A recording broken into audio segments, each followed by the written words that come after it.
The Holy Gospel of our Lord Jesus Christ according to St. Mark. Glory to you, Lord Christ.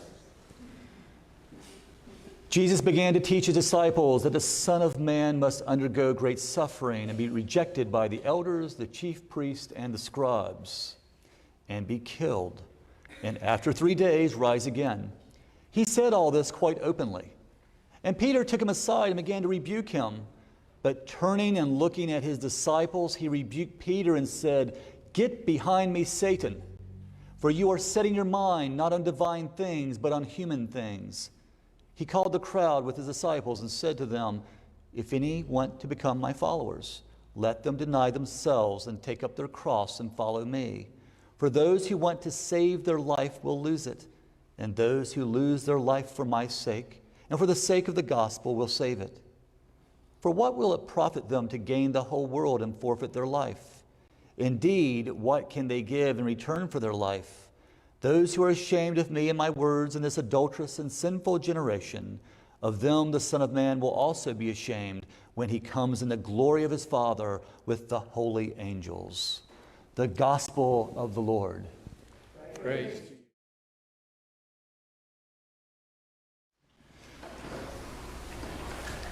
Get thee behind me, Satan.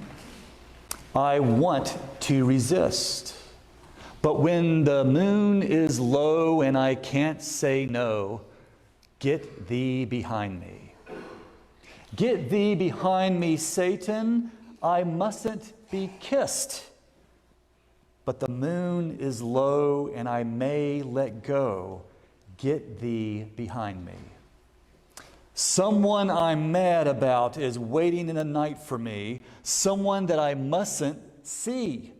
Satan, get thee behind me. He promised to wait, but I won't appear, and he may come here. Satan, he's at my gate. Get thee behind me. Stay where you are. It's too late. These are profound words, lyrics to music that could not have been written by anybody but perhaps one of the greatest American composers that we've ever known, who you probably remember, Irving Berlin. Maybe. I don't want to date anybody in this room. But Irwin even said, even with the best words that I can compose that relates to my faith in God, they're only as good as how they are sung. And oh, how beautifully they were sung by the clearest, most amazing voice, the Queen of Jazz, Ella Fitzgerald. You're probably wondering at this point in time, how are we to relate with the temptation found in the lyrics that Ella sung about getting behind me, Satan, with the gospel that we hear today, where Jesus tells Peter to do the same? Somehow we must find the truth that is within these words.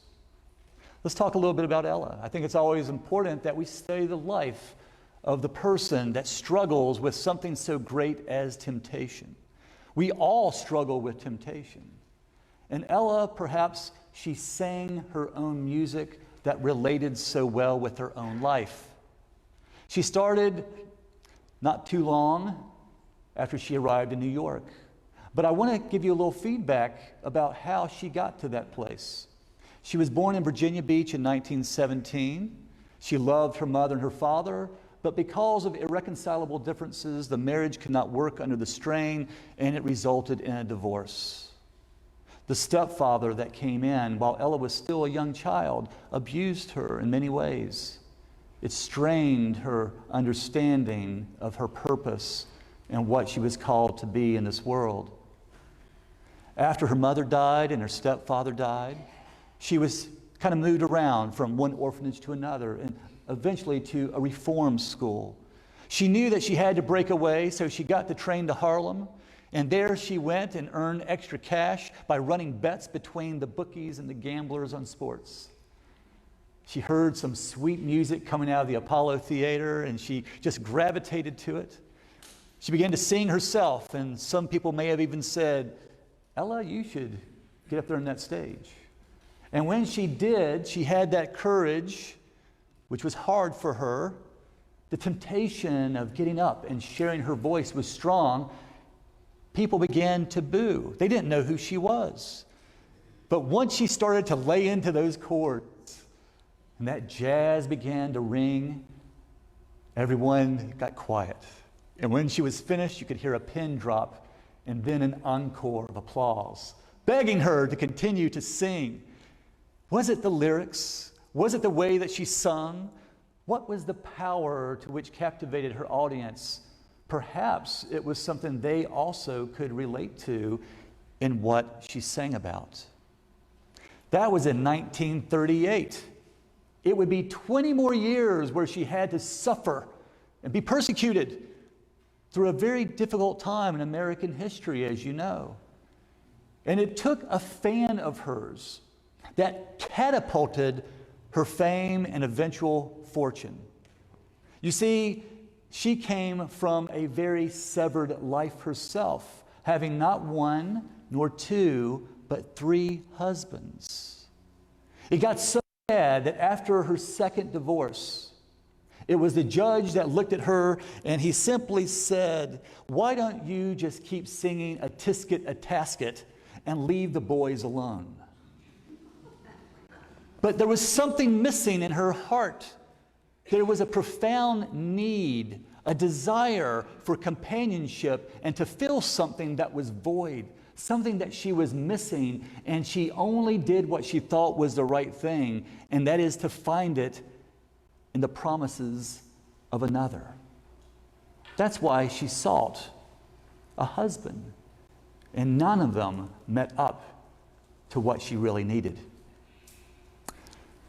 Here she is, speaking of something of so great of a temptation, something that she knew had misled her, and she wanted to reclaim what was decent and pure and right in this world. And so she sang, and she sang with authenticity and honesty, and there were other people that followed along. Her greatest fan is the one that catapulted Ella Fitzgerald into success. It was a woman by the name of Marilyn. And Marilyn Monroe insisted that at this one particular nightclub that was quite famous, that she would get the front table at the stage if Ella were allowed to sing. And when she did, in the year 1958, what song did she sing? "Get thee behind me, Satan." The gospel today is going to draw us into the conscious choice of good and evil, of sin and righteousness, of life and death.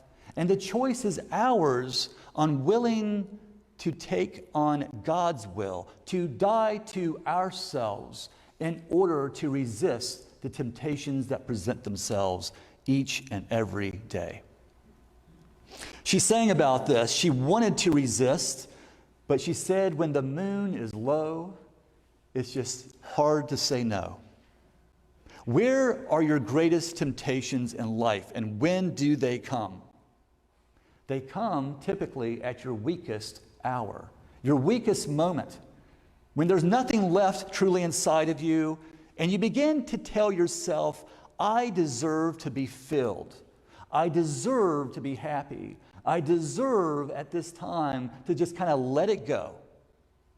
And temptation, when the moon is low, makes it hard to say no. And there we see the epitome of those 2 images of the angel on one shoulder and the devil on the other, whispering so tenderly and sometimes forcefully in our ears, begging to get our attention, that if we would simply rely on what the accuser, the Satan, says, then all will be made well.